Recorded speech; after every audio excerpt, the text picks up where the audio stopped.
हम सभी लोग नमन संस्कृत है। बच्चों, हम लोग लोकमान्य तिलक इस शीर्षक का पहला भाग पिछले वीडियो में पढ़े थे। आज हम दूसरा भाग, इसमें तिलक जी के जीवन चरित्र के बारे में हमें थोड़ी जानकारी मिली थी। उनके माता पिता के बारे में बताया गया था और आज हम लोग इसी का थोड़ा सा हिस्सा छूटा हुआ है, उसको पूरा करेंगे। तो यहाँ से था, तिलकस्य बाल्यकाल सुखेन न व्यतीतम। लिखा है कि तिलक जी का जो बाल्यकाल था, बाल्यकाल माने बाल्यावस्था, वो सुखेन न व्यतीतम माने सुख पूर्वक नहीं बीता।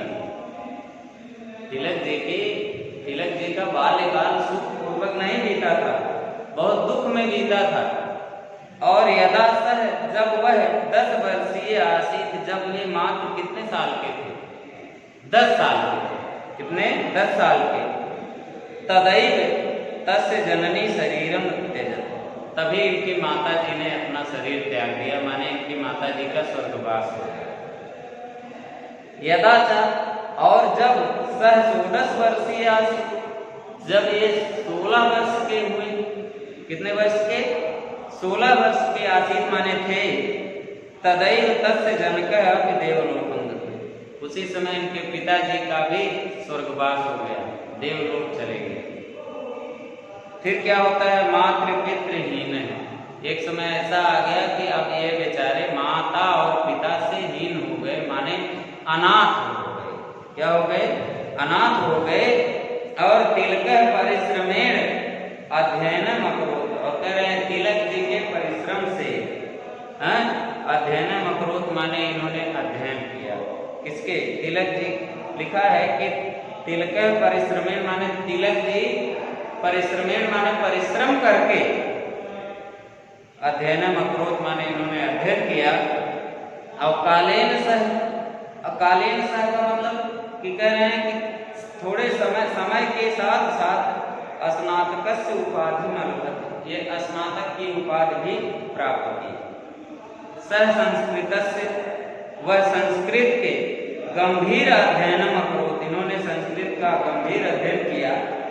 और तेन सह, इससे यह जो है शनैः शनैः विख्यातम हो, धीरे धीरे क्या हो गए? विख्यात हो गए। विख्यात माने प्रसिद्ध हो गए।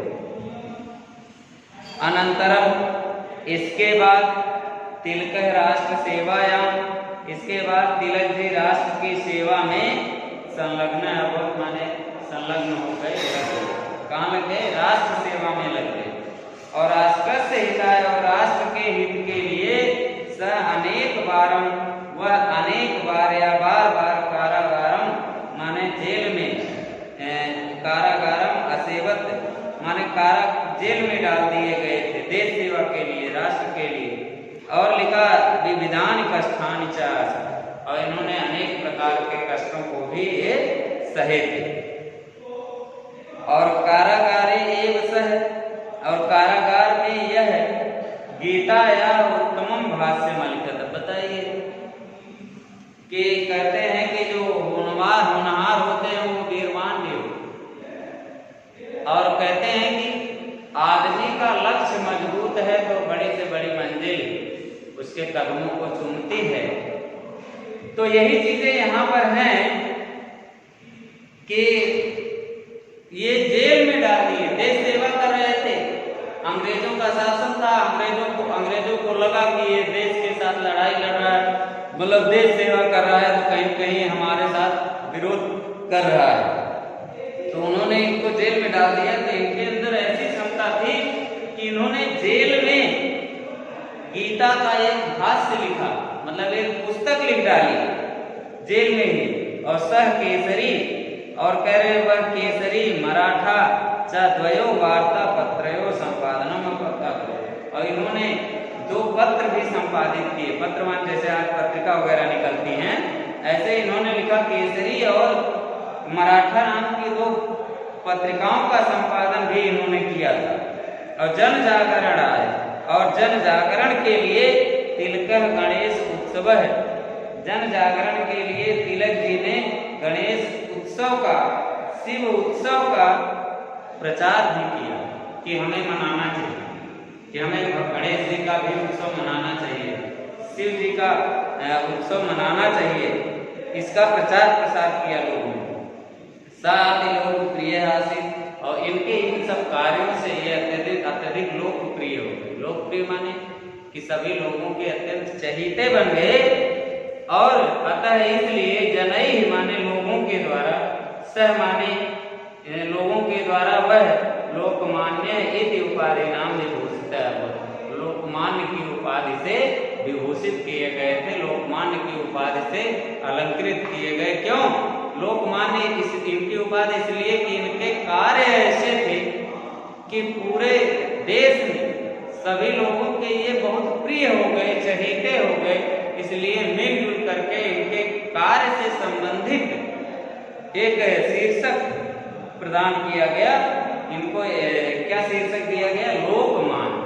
लोक माने जनता, मान्य माने मान, यानी जनता के द्वारा जो मान्य हो उसी को लोकमान्य कहा जाता है। तो इनको एक शीर्षक दिया गया, एक उपाधि प्रदान की गई, तो इनको लोकमान्य तिलक के नाम से प्रसिद्ध।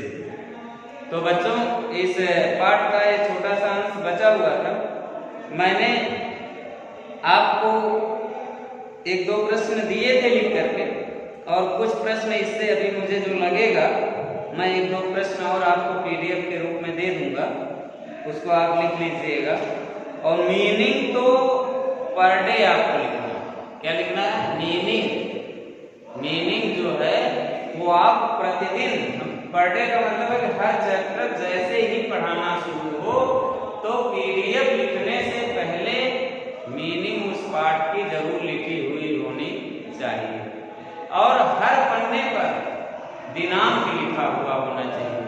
कॉपी में पेज जरूर पड़ा होना चाहिए, और कॉपी ऐसी लिखिए कि देखने पे तबीयत खुश हो जाए आपकी भी और आपके गुरुजी की भी।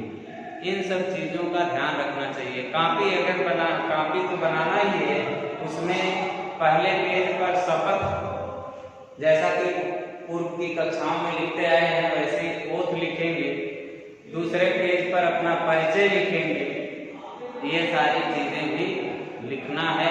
लिखना है माने ये तो करने की बात नहीं है, ये आपको स्वतः लिखना चाहिए, और नहीं लिखे हैं तो भी लिखना होगा, तभी कॉपी आपकी चेक होगी। तो बच्चों, आज के लिए बस इतना ही। नमस्कार।